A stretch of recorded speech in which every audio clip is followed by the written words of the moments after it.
Gentlemen, welcome to week 5. Week 4 was weird. Parker and the Vikings both lost. Not a shocker there. But let's go ahead and get right into it. Coming in at number 10, previously ranked number 10, Austin Rexroad. Will this week be the week that he scores 100 points? Who knows? But regardless, he's going to up against me, so he's going to have a tough matchup, even if he does pass that illustrious 100-point mark. Coming in at number 9, previously he was ranked number 7. Now, I have here noted that he also has the highest points against, but including that with the inconsistency that his team has had so far, Noah Casale is sitting at number 9. A lot of that is stuff that he cannot control. Granted, none of us can control what our players do, but he has built a team that is capable of playing well. It's just the fact that everybody else plays really well against him.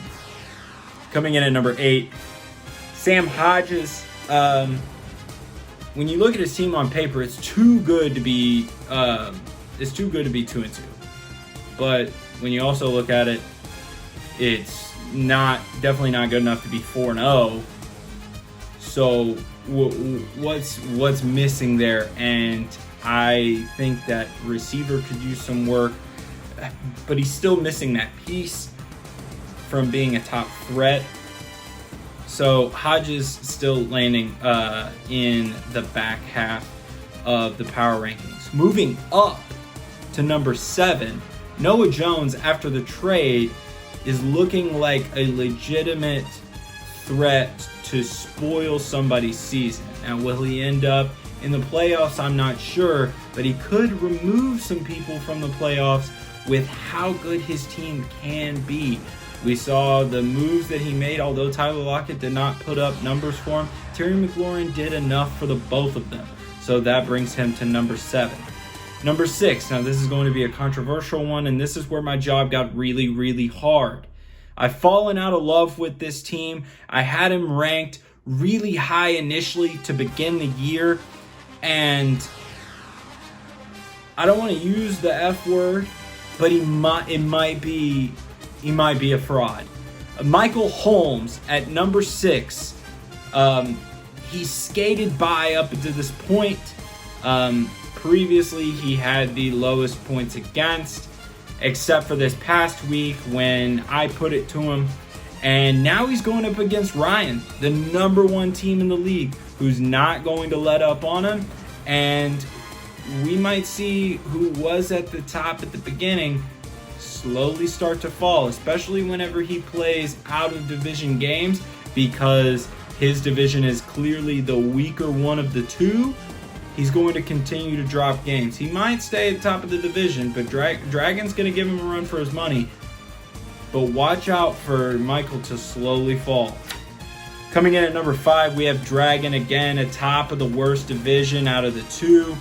CMC being hurt. He's questionable this week.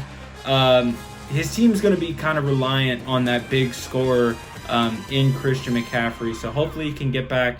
And Dragon, while still in the top 5, moving up to those higher 2-3 spots is definitely possible with Christian McCaffrey back in the lineup. Coming in at number 4, maybe the worst team on paper in the division, if not the entire league, but continues to not only win, but win convincingly, is Dylan Murphy. Now, I do also have here in my notes that he now has the lowest points against. So, for the same reason that Michael might have skated by into his point, Dylan is kind of benefiting from that as well. Is that the reason why he's doing so good?